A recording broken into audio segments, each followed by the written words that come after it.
দল বেঁধে সাঁতারের প্রশিক্ষণ নিচ্ছেন একদল শিশু। প্রশিক্ষক বাঁশি দেওয়ার সাথে সাথে বিভিন্ন কসরত প্রদর্শনের মাধ্যমে দেওয়া হচ্ছে অনুশীলন।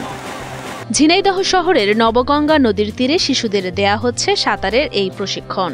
প্রতিদিন বিকেল ৫টার পর থেকে শুরু হয় এই প্রশিক্ষণ। আমরা এখানে বাচ্চাদের সাঁতার শিখাচ্ছি। আমরা প্রতিনিয়ত দেখতেছি বাংলাদেশের কোথাও না কোথাও সাঁতার না জানার কারণে বাচ্চারা মারা যাচ্ছে। আমরা সেই বিষয়ে উপলব্ধি হয়ে আমরা সাঁতার শেখানোর উদ্যোগ নিয়েছি যুব সমাজ। সাম্প্রতিক সময়ে ঝিনাইদহ সহ দেশের বিভিন্ন এলাকায় প্রায় পুকুর কিংবা নদীর পানিতে ডুবে শিশু মৃত্যুর ঘটনা ঘটছে।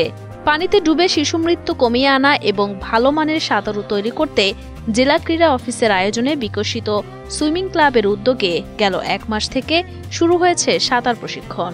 পথশিশু, হতদরিদ্র, মধ্যবিত্ত পরিবারের সন্তান সহ সকলকেই বিনামূল্যে দেয়া হচ্ছে সাঁতার শেখার প্রশিক্ষণ। শুধু তাই নয়, প্রশিক্ষণ শেষে সকল শিশুকে ছোলা, কলা, ডিম, পাউরুটি সহ অন্য নাস্তাও দেয়া হয়। এতে বেশ খুশি সাঁতার শিখতে আসা শিশুরা। আমি এখানে সাঁতার কাটতে এসেছি। আমার স্যার অনেক ভালো করে এখানে সাঁতার কাটা শেখাচ্ছে। আমি ক্লাস 3-তে পড়ি। আমি সবার সাথে সাঁতার শিখতেছি, আমার অনেক ভালো লাগতেছে। আমরা ২০-১৫ দিন ধরে সাঁতার শিখতেছি, আমাদের অনেক ভালো লাগছে। আমাদের স্যার আমাদের অনেক সুন্দর করে সাঁতার শেখাচ্ছে। এই সাঁতার প্রশিক্ষণের আয়োজক হচ্ছে ঝিনাইদহ জেলা ক্রীড়া অফিস।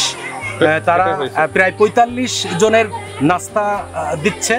৪৫ জনের নাস্তা দিচ্ছে এবং আমাদের এই সুইমিং পুল রেডি করার জন্য তারা কিঞ্চিত সহযোগিতাও করেছে। অধীর আগ্রহে প্রিয় সন্তানের প্রশিক্ষণ দেখছেন বাবা মায়েরা। শিশুদের ব্যতিক্রমী এমন প্রশিক্ষণে খুশি অভিভাবকরাও। পাশাপাশি তারা জানান, দুর্ঘটনা রক্ষার্থে সন্তানদের সাঁতার শেখানো খুব জরুরি। এছাড়া এই প্রশিক্ষণের মাধ্যমে তাদের সন্তানরা ভালো মানের সাঁতারু হিসেবেও গড়ে উঠবে বলেও আশা করছেন। সাঁতার শেখা তো খুব জরুরি। সাঁতার না শিখলে তো ধরেন যে আপনার পানিতে আবার বিপদ হলে যে কোনো সমস্যা হতে পারে, তাই সাঁতার শিখতে দিয়েছি। তাছাড়াও যদি ভালো হয়, কোনো ভালো জায়গায় চান্স হয়, খুব ভালো লাগে সাঁতার শিখতে। আমার মেয়ে এখানে সাঁতার শিখতেছে। দেখা যাচ্ছে যে যখন সাঁতার শেখা হয়ে যাবে, দেখা যাচ্ছে কোনো জায়গায় হয়তো পানি পথে গেল, হয়তো বিপদে পড়লো বা দেখা যাচ্ছে সে সাঁতার কাটি ডাঙায় উঠে পড়লো। জেলা ক্রীড়া অফিসার মিজানুর রহমান জানান, সাঁতারের মাধ্যমে শিশুদের জীবন রক্ষার প্রশিক্ষণও হলো, সাথে ভালো মানের সাঁতারও তৈরি হলো।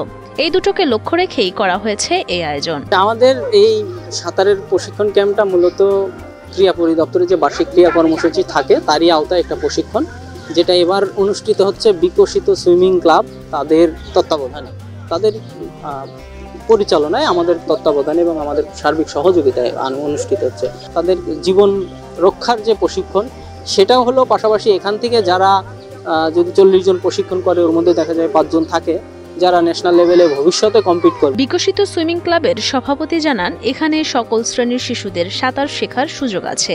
ক্রীড়া অফিসের সহযোগী হিসেবে কাজ করা হচ্ছে। সকল শ্রেণীর মানুষের সন্তানদের এখানে সাঁতার শেখার জন্য আসার সুযোগ রয়েছে। তারা যে আয়োজনটা করেছে সেই আয়োজনের সহযোগী হিসেবে আমরা রয়েছি। তারা পৃষ্ঠপোষকতা দিচ্ছে। বিকশিত সুইমিং ক্লাব মূলত কাজ শুরু করার পর্যায়ে তাদের এই সহযোগিতাটা আমাদের স্মরণে থাকবে।